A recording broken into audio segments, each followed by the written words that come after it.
Ružno pače.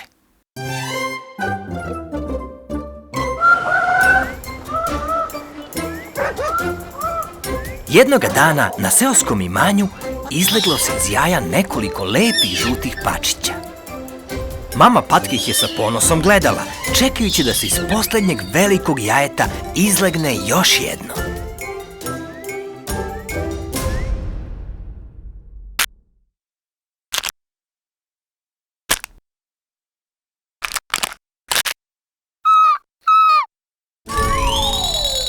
Koliko je njeno razočarenje bilo kada se pojavilo veliko nezgrapno pače, potpuno drugačije od ostalih.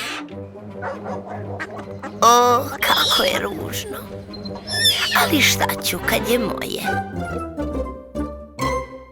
I tako majka zavoli svoje ružno pače, pa ga je vodila i hranila kao i ostalu decu. Idemo, deco, dečice, ajmo, Jovo, pazi gde si stao. Ajmo, 1, 2, 3, on je vaš brat. Pero, ne skači po toj ogradi, poješćete mačka.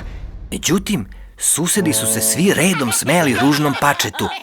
Rugali su mu se, zadirkivali ga i ćuškali, sve dok ga jednog dana u odsustvu mama Patke nisu oterali od kuće.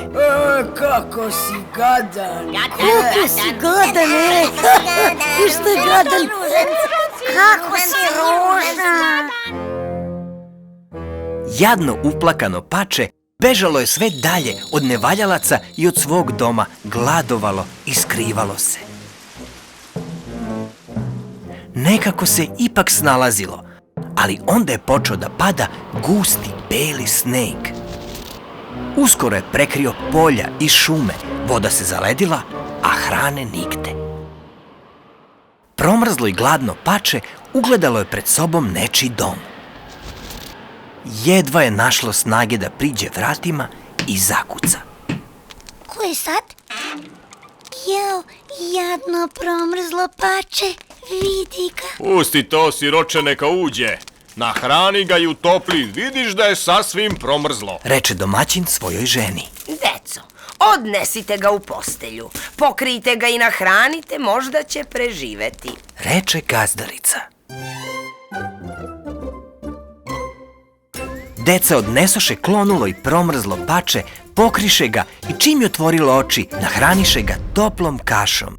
Pače se brzo oporavilo i tu bi zauvek ostalo, ali ga gazdarica otera kada je shvatila da pače ne leže jaja i da od njega nema koristi. Pođi dalje, inače si ružno. Do kraja zime jadno pače se nekako snalazilo. Konačno dođe proleće, grane sunce i otopi se sneg. A onda je na plavoj vodanoj površini ugledalo predivne bele ptice dugih vratova. Šta bih dao da sam i ja takav, a ne ružan, tako da me svi teraju. Uzdahnu. Tom času prišla mu je divna labudica. Pače je od stida saglo glavu i ugledalo u vodi svoj lik. Divnog belog labuda. Tokom teške zime ružno pače beše poraslo i pretvorilo se u prekrasnu pticu. Okružiše ga mnoge isto tako lepe ptice, a najlepša labudica zaklikta i dade mu znak da pođe za njom. Ponosni mladi labud glasno kliknu i snažno zapliva. Njegovim patnjama beše došao kraj.